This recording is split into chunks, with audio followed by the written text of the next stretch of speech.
What is going on? Welcome back to the channel. So today when I talk to you about OSCR Health, I want to go over some of the data points, what's been really affecting it, and go over everything else you need to know. But first, make sure to hit that thumbs up, and with that, let's get right to it. So it is up 4.97%. Market just opened on a side note, 14.01 the low, 14.59 the high, and 1.9 million shares being traded. So today is going to be a little bit low for the overall volume, but there really hasn't been that much in news lately. So last news that did come out was on November the 10th. They did do a fireside chat, and so this did occur on November the 10th. I'll play this at the end of the video, and so you can kind of listen in if you haven't already done so. But one thing that's been always largely affecting OSCR has been analyst ratings and just overall sentiment. So when it comes down to analyst ratings, we did get a bearish one, but then again, I think they're all generally bearish, which is rather comical. But nonetheless, 4 days ago, you had a $11 sell. Wells Fargo analyst has a 40% success rating. In my opinion, I think a lot of that is stemming from some of the recent updates from Trump. So I've already covered that in my last OSCR Health video, where I went over potentially how it was a good opportunity to buy, especially for the long term, how there was a lot of grayness, and there still is a lot of grayness from what Trump really mentioned about insurers, but nonetheless, 1382 is that price target, representing a 4.85% downside. So analysts still don't see the full potential. And I know a lot of people always say, hey, this is the next like Palantir, this is the next whatever. I actually do legitimately see a lot of upside. And I think just Wall Street really hates innovative companies right now, because I think a lot of them did bet against Palantir or either just missed the Palantir boat. And Palantir was one of the most innovative companies out there. OSCR is trying to do the exact same thing, just they are slowly expanding, but still they are definitely a huge innovator. So I think in general, you're going to have to, if you are a true investor, you'll have to deal with quite a lot of BS coming from analysts, coming from various other institutions and entities. But bigger picture, once Wall Street finally catches on that OSCR is going to be a huge moneymaker, that's where things will go higher. And like I said also at the beginning, one thing that's really been affecting OSCR has been sentiment. So you did have a couple interesting things. So one of which was a couple Form 4s that did come out. Most recently was Mario, who is the president of technology, CTO. And so he did exercise some stock. And so that's transaction code M. So he did 3 separate transactions. So one was, one was from September. And then the other 2 were November. So November 11th and November the 12th. And so ultimately it seems to be a very common occurrence that he kind of exercises his stock right to buy, and then he just sells. And so it is transaction code S, so that means it is a straight up sell, not for tax purposes, because if it is for tax purposes, then that is transaction code F. So not necessarily the best. And I think generally a lot of people look at this as more of a red flag. Just a lot of individuals just either receiving stock and then transaction code S, so a lot of just selling. Nobody's actually putting their money where their mouth is and truly buying. So you have this, and then over and above this though, you also did have a couple amended 13Gs. And so one was from Deerfield, signaling that they liquidated their position, and which obviously isn't that great. And then you did have T Rowe signaling that they now own about 8.3 million shares, down from 11.6. And so again, not necessarily the best. And Deerfield did reduce their position 100%. So like I said, I think it's just a lot of people maybe doing some actions based on some comments from Trump and what that might mean for the foreseeable future. But I think just at the same time, a lot of people see a lot of fear, a lot of cracking across the board. So maybe they're starting to just mitigate some risk. So let me know your general thoughts on that in the comments below. Aside from all of that, like I said, it's just been largely piggybacking off the broader market. Today seems to be looking pretty good, so it is recovering, so people are seeing some good value. I actually did buy a little bit more through selling a put. So in case you guys don't know options and you don't mind buying a good stock, I always recommend selling puts, because you get the premium either way and you get to buy it at a price that you ideally want. So I did sell some $14 puts. that expired last Friday. And so of course, with it closing below 14, that means I was able to buy it. So it kind of worked out in my case, but definitely do your own due diligence and all the other fun jazz. At the time doing this video, shorts are increasing a crazy 1.7 thousand shares. So obviously they're not doing too much, but 13.27% of the free float's being shorted, works to be 29.5 million shares overall being shorted. Shorts surprisingly have been returning a lot. I know it doesn't seem like it based on the stock price recently, but ultimately short interest was about 37%. That was July the 29th. That was kind of the all-time high. Since then, they've been doing pretty much nothing but returning. And so, in my opinion, how I interpret this is they see a lot more upside. Just Wall Street, analysts, and some institutions maybe don't see it just yet. But DTC 1.7 days, so that does signal that shorts are rather overextended. DTC does factor in the average volume in comparison to number of shares being shorted. Looking at the options, market just opened roughly around 30-45 minutes ago, so take this all with a grain of salt. But 371,000 in calls, 74,000 in puts, and then 83% of all the options being done are bullish in nature.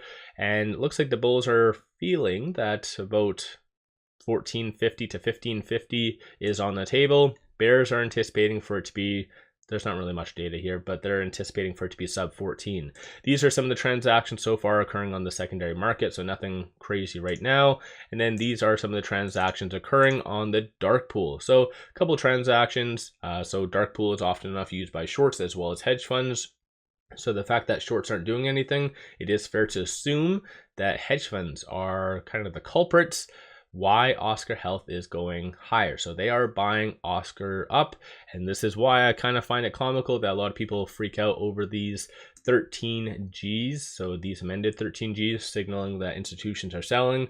Quietly behind the scenes, institutions are buying. So don't always pay attention to kind of the mainstream articles and whatever, because they're very manipulative in my opinion. But aside from that, with it at 1472, smack dab in the middle between this S2 and this S3. So definitely it is lagging in comparison to a lot of other growth stocks, but 1603 is going to be the next strong target / resistance.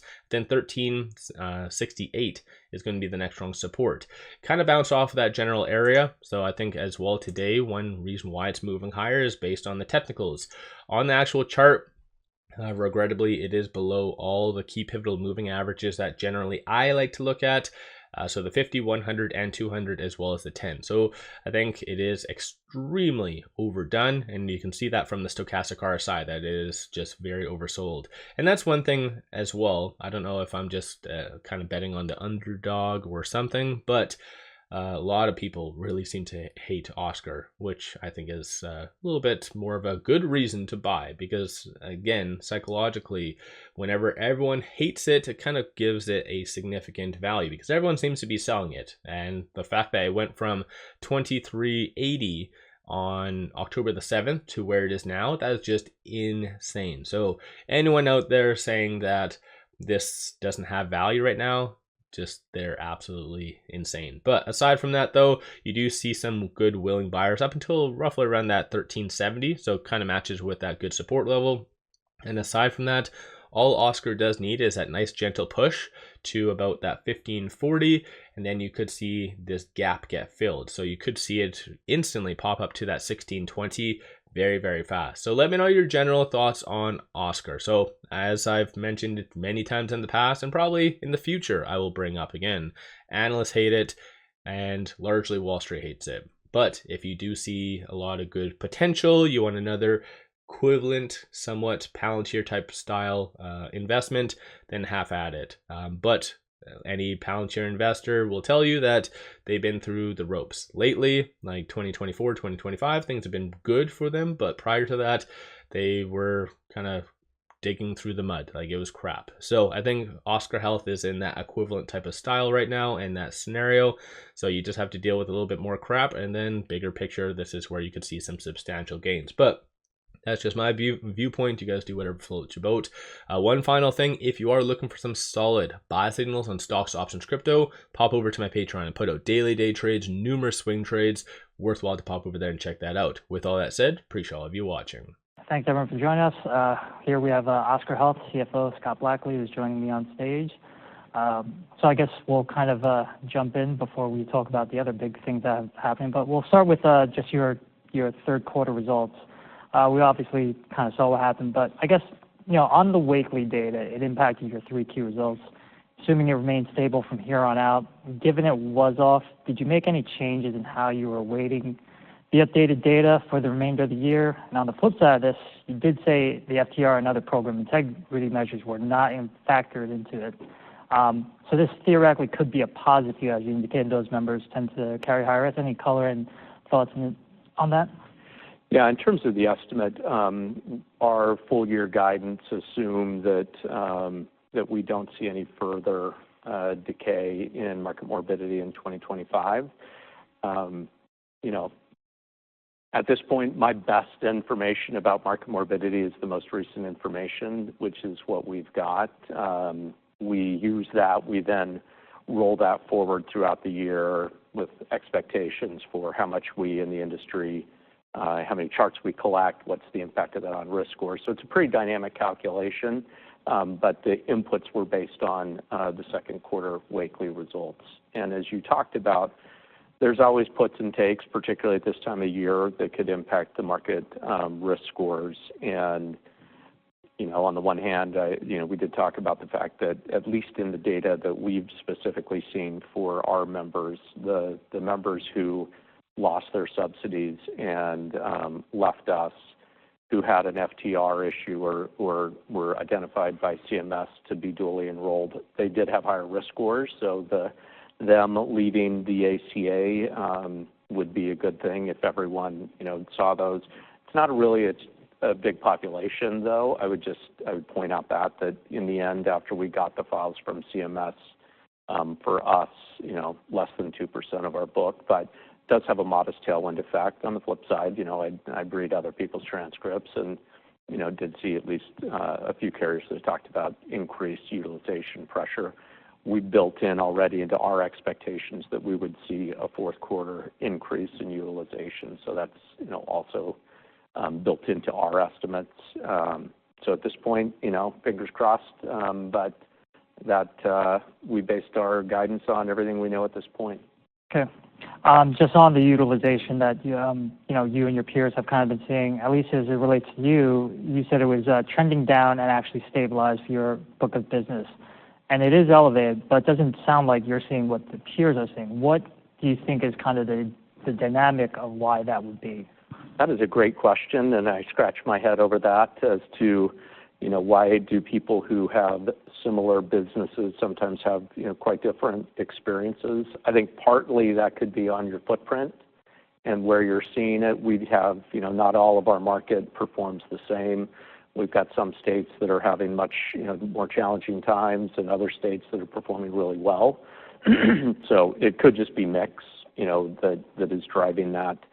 Overall on utilization, I think of it as in the first quarter we had, high utilization and it was well above our expectation and really being driven by inpatient. We saw that moderate every month in the second quarter into the third quarter. And as you mentioned, we saw stabilization in that through the end of the third quarter. A lot of the improvement that we've seen in some of the category shifts are the result of actions that we, believe that we drove. Things like, making sure our members are getting their care at the right, point of care, site of care, things that were done in the first quarter in an inpatient setting that we think were more appropriately done in outpatient or even in professional settings. We worked really hard to help those transitions of care happen. So overall, when I look at our utilization, I feel like it's at the best spot it's been throughout the year, and haven't seen anything that suggests that we need to change our guidance when we were evaluating our full year guidance before the call. And as I said on the call, we feel like we looked at all the factors and it supported reiterating our guidance for the year. Okay.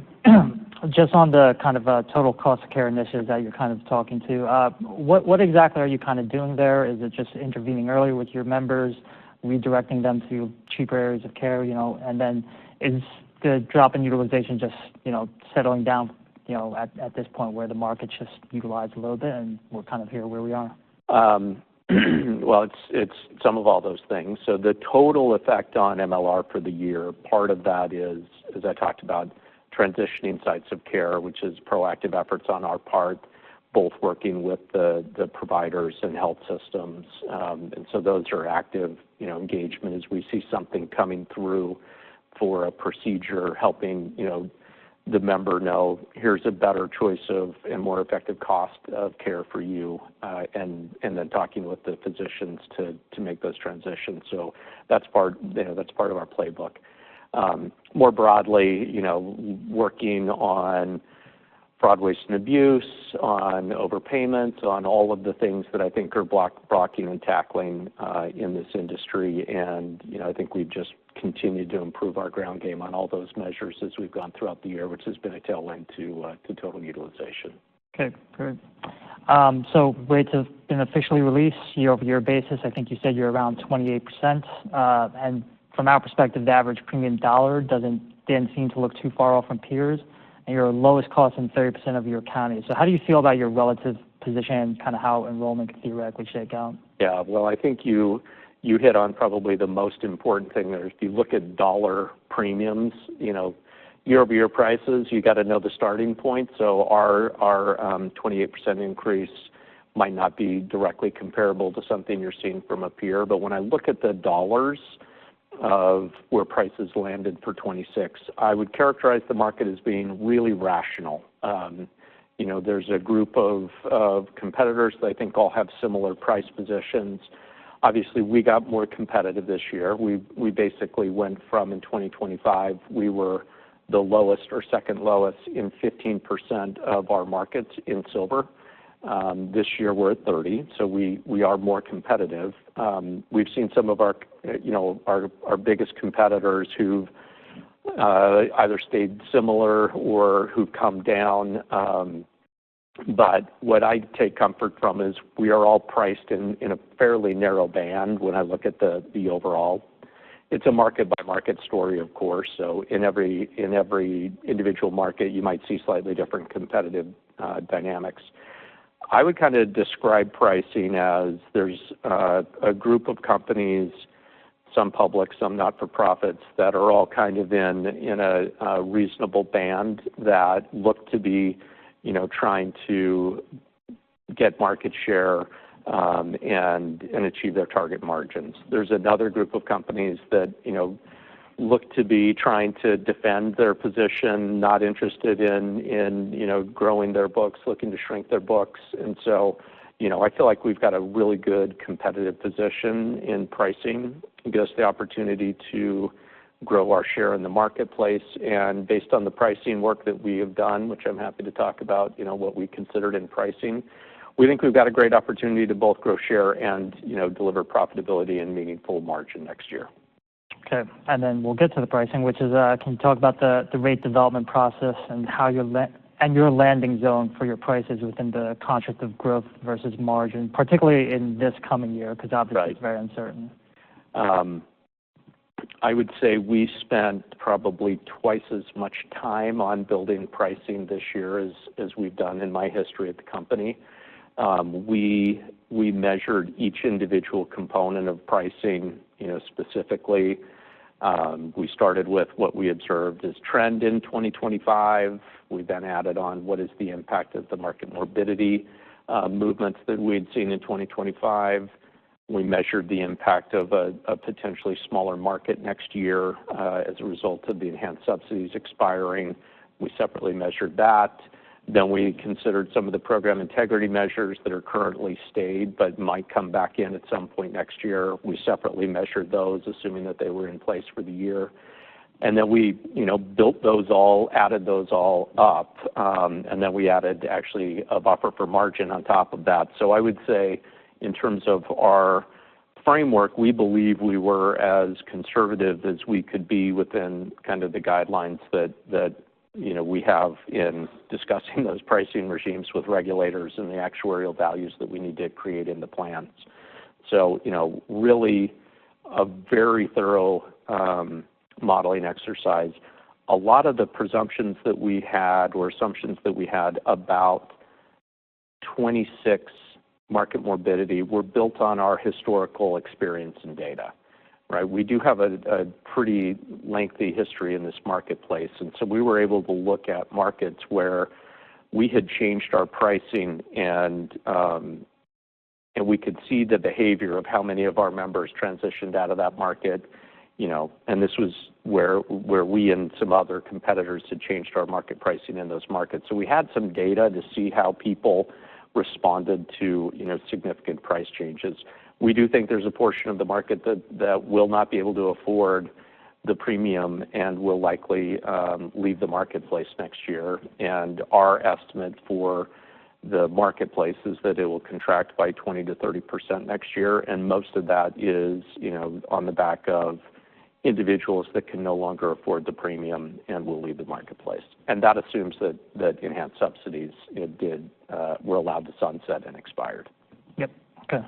And then as you expand into a number of new counties, how do you feel about your positioning there, just given there is a bit of a lack of experience, I guess, in any early indicators of how enrollment is doing in those markets? Yeah. So we're always looking to, continue to expand our book, and I think we entered something like, 70-ish new counties in this year's open enrollment. I would say our playbook is pretty consistent every year in terms of we look to take advantage of networks that we already have relationships with as often as possible and expand and ride the rails of existing network partnerships. That results in a lot of visibility into how those networks perform and what we should expect from them, which, even though it's a new market, we get the benefit of having experience with those networks. In new states, for example, I think we need to let those markets mature a little bit. We have a pretty strong playbook of, land and expand in those markets where we kind of get a foothold, make sure that the networks that we have and the arrangements that we put into place are resulting in outcomes that are consistent with our expectations. We always end up making some adjustments along the way for those. So that's the playbook that we run, very similar to, this year to what we've done in the past. And I would say, more broadly about open enrollment and how that's going. We've had 3-4 days since we last talked about this in our commentary with our last call. But I would say that open enrollment so far is really, going well. Like, we spent so much time planning for this open enrollment, working with the broker community, educating them about all the changes that were coming through, what was going to happen with our membership around changes in enhanced subsidies, helping them to understand how can you map those members to different plans that can give them affordable plan options. We emphasize out-of-pocket premium is probably the single biggest factor that would drive decisioning, and we created plans to allow people to buy down.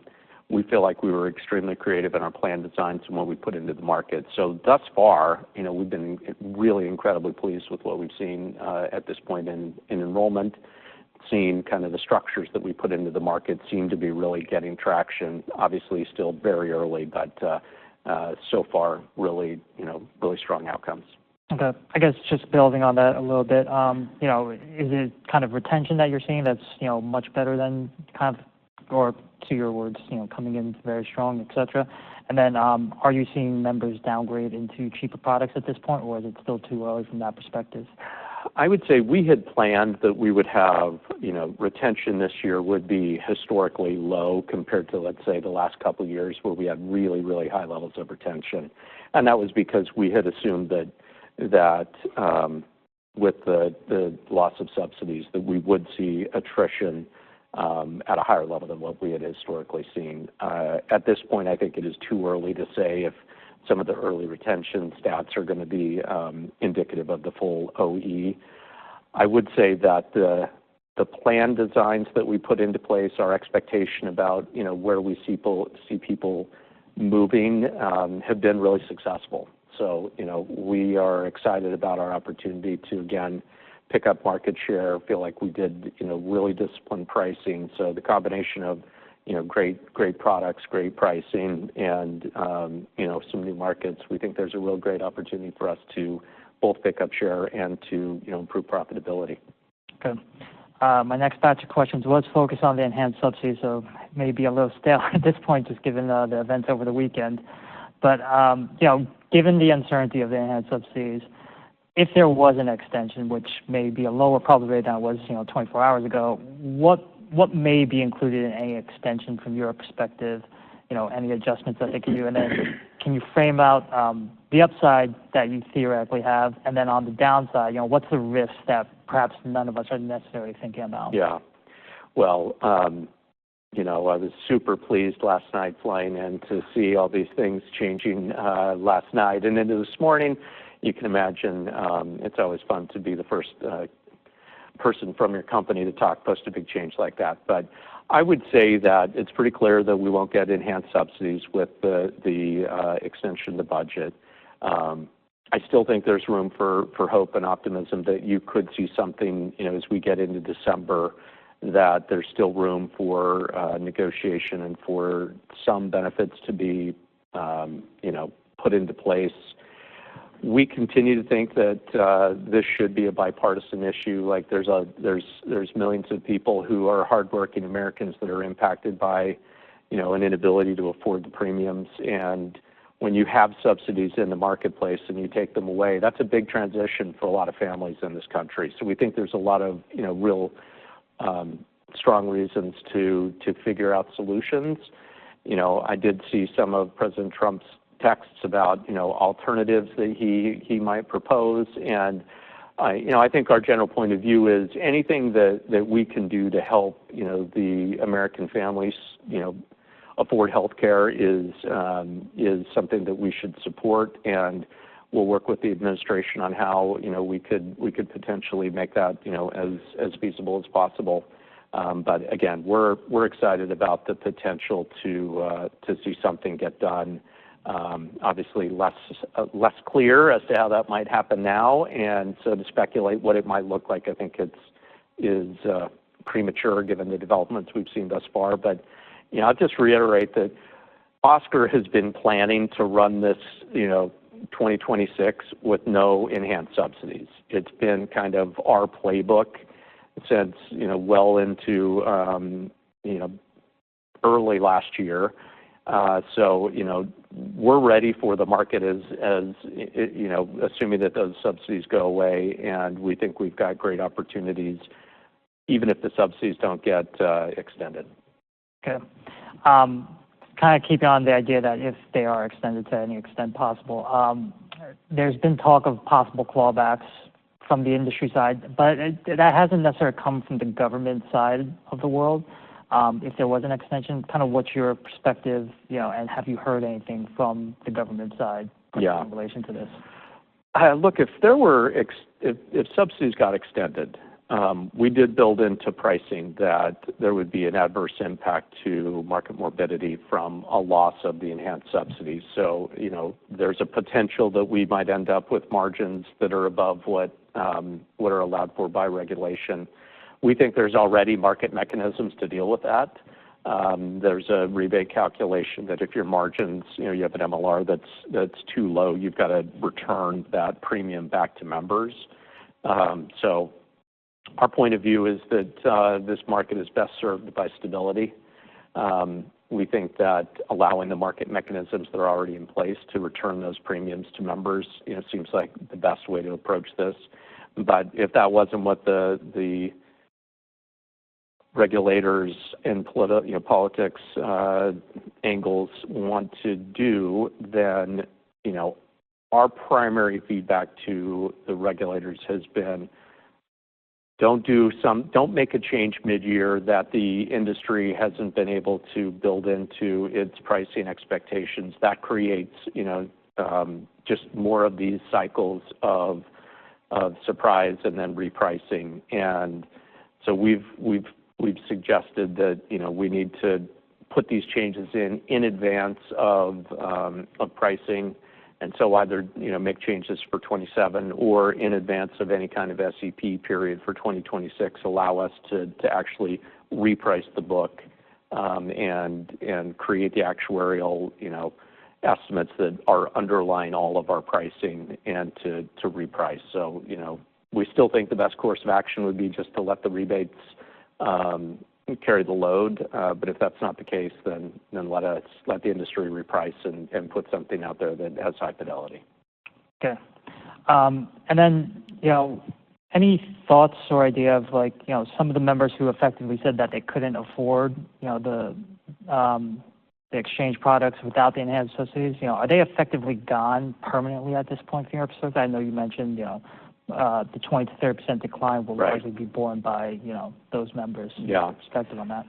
Look, I think that there isn't an alternative opportunity for these members to get health insurance, right? They're basically going to be uninsured. So we think there is certainly an opportunity to bring them back into this marketplace. And I don't think that we all appreciate the sophistication and magnitude of the broker engagement that is now in this marketplace. It's the vast majority of the population who is in the marketplace is coming there through brokers. Those brokers are, compensated by bringing people and keeping people in the ACA. So they know who in their books of business, aren't renewing in the ACA. They know where they have those people's contact lists. They know who those people are. I think they would be incredibly incentivized to go find them and bring them back in. So, of course, there's going to be some churn. I don't think you'll get back 100%, but we think that there would be, a very significant population that could and would come back into the ACA if subsidies were extended. Okay. And then we've generally had the view that young healthies would be the most likely to opt out of coverage. Your average member does seem to skew a bit younger than peers. Kind of, how do you view that dynamic? Yeah, well, part of the reason why we're not expecting retention to be as high as what we've seen in recent history is exactly your point, right? That we do tend to skew younger, we do tend to skew healthier. And I would say that a big part of our efforts to try to ensure that we had plans that allowed people to buy down to a price point where their out-of-pocket premium is similar to what they're paying in 2025.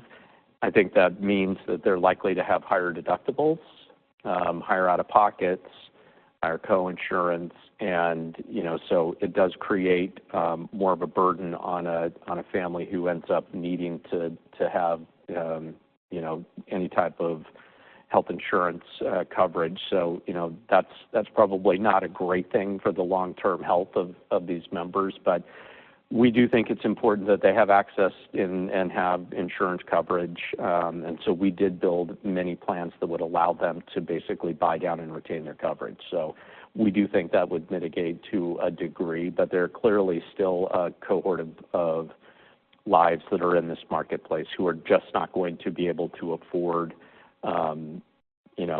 paying for health care when there's no subsidy.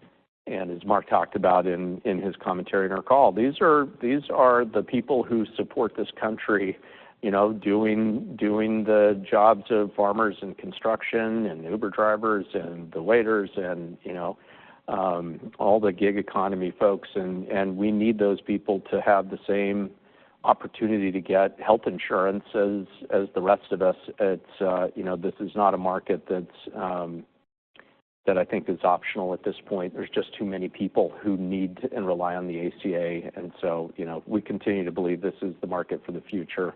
And our kind of conviction that this is a marketplace that we want to be in now and for the foreseeable future is high. Okay. Just going to the idea of, of an extension if it happens, additional outreach, optimization of it. Some of your peers have called out that they've kind of embedded some G&A or keeping some in their back pocket in case, something does occur. I guess from your perspective, how much of a lift would it be within your business to kind of do this? Is it embedded in your expectations? Do you need to work with the brokers a little bit more closely and maybe that could be a factor? Yeah.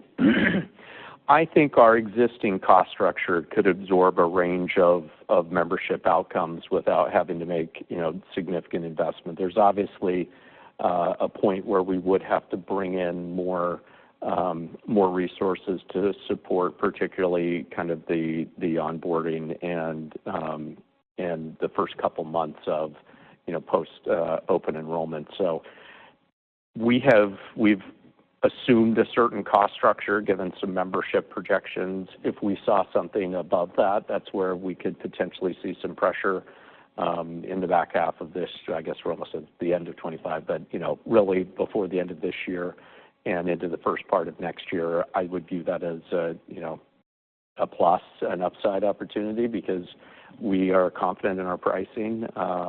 And so if we had more members, we view that as a good thing. So I don't think that's a significant risk, but there is some risk that we may have to, scale up if we did see more members than what we were expecting. So on capital, you did the raise in September, reduce your convertible recently. Can you talk about the decision to reduce the convertible? And I assume it was you approaching them versus, them coming to you, and any reason the whole amount wasn't done? Yeah, well, for those of you who did not see the commentary or read the commentary about this, we had a convertible transaction that we did back in 2022, $305 million, that had a 7.25% coupon, and we worked with one of the primary owners of that instrument for a early redemption. We had the ability to force conversion at the end of 2026. The security was deeply in the money. Basically, it was trading like a common stock instrument, and it was an opportunity for us to save on the coupon and to create some liquidity for a partner who basically there was not very much option value left in that security given how in the money it was. It was kind of we're constantly talking to our investors, including our debt security investors, and felt like this was an opportunity for both of us to achieve, goals. And the reason that the entire thing didn't all convert at once, was more about just ownership dynamics and not wanting too much concentration at any one time. So, they have until December 14th. They've redeemed a significant portion already, and they have an option to convert the remaining of their position up through the mid part of December. Okay. So we think it was a pretty, fantastic transaction for both parties. We're excited to take something that basically was trading like common equity and redeem it into common equity, reduce the debt on our balance sheet. That arrangement also had some covenants, some restrictions on our ability to issue debt.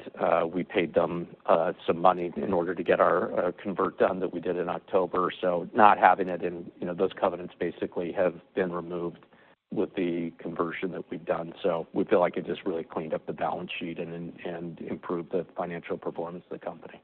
Okay. And I'm assuming this level of capital is enough for what we currently know as of today. But under the premise of the subsidies theoretically being extended, and you see an influx of members above baseline plan, or even above where you currently are kind of projecting, are you comfortable with where you stand from that perspective? How should we think about that? Yeah, we've got over $1 billion of excess capital and parent cash. So we go into a situation where, it's kind of funny that I think if 3 or 4 months ago we'd said subsidies, set to expire, do you have enough capital? Are you going to, grow? And is there a chance that you'll need more capital if subsidies get extended? That conversation was pretty dynamic. Today with the subsidies looking like they're not going to get extended, at least in this, with the bill, that seems less of an issue for us.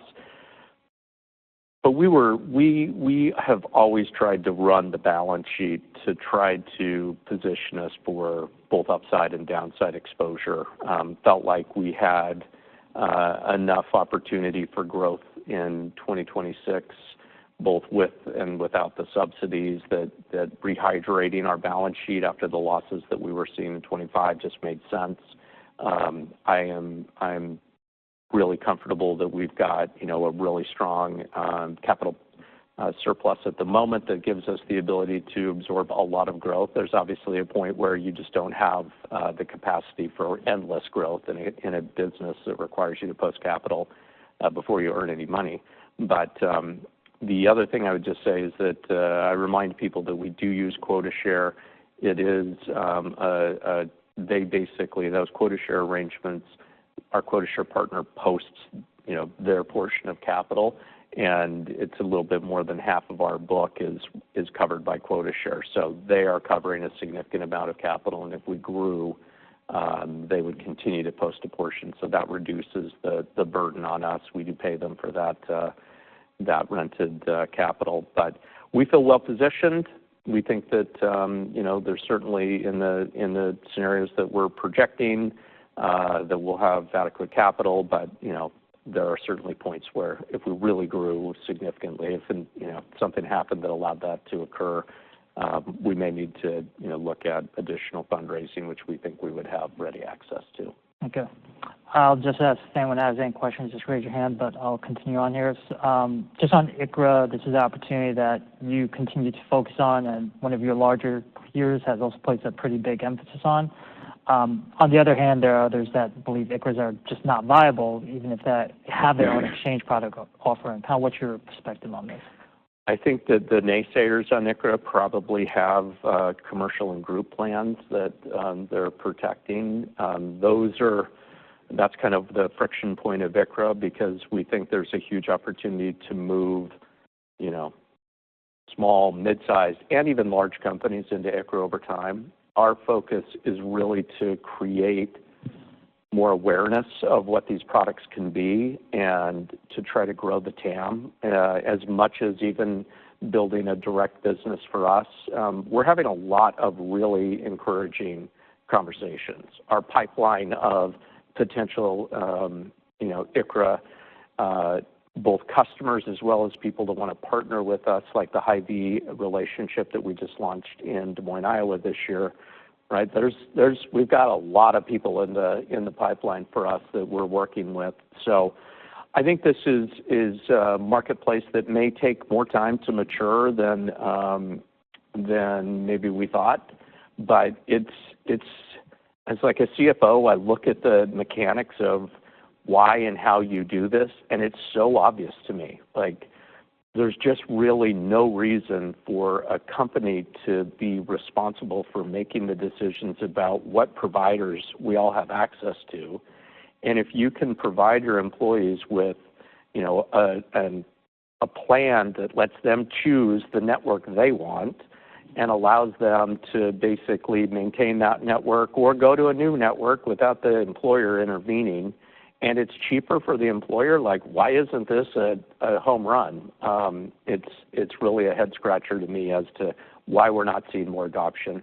I would say that when I look at the fundamentals that are here, there's more infrastructure, there's more platforms that are available, there's more engagement by brokers and by the types of people that might market these arrangements. So I do see certainly green shoots coming out on ICHRA that tell me that this is going to be a market that gets some strong footing, and we continue to be very, very optimistic about the opportunity for this to be a significant business for us, over time. Okay. We're basically at the 1 minute mark, so I'll just close out here. What do you kind of see as the biggest risks for 2026? Obviously, utilization is always, one thing, but, what would you characterize as the biggest risk for you in your mind? The number one is did we and our competitors price market morbidity correctly? Because when I look at my peers and I see pricing where we're all kind of in the same band, it's not like there's a whole bunch of people that have taken different points of view as to what morbidity is going to be next year. That might be because a whole bunch of consultants were walking around, selling their information to all of us over and over again, and we all took input from similar sources. But I would first of all say that if you believe that we're mispriced, I think you probably think the market's mispriced. So the biggest risk for this industry is going to be what's the market morbidity next year. We believe that we built in more than enough for us to accommodate that in our pricing. So that's probably the biggest, risk going into next year. I think that we're, on balance, I would say I'm incredibly excited about the opportunity for OSCR to really have a transformational 2026 in terms of picking up market share and delivering, significant profitability and margin improvement. So, on balance, I'm excited to have the opportunity that we have in our price position and what we've seen from, kind of the early days of open enrollment. We feel great about our opportunities for next year, and I look forward to coming back next year and telling you how great it's been. All right, great. With that, we'll end it there. Thanks. Great.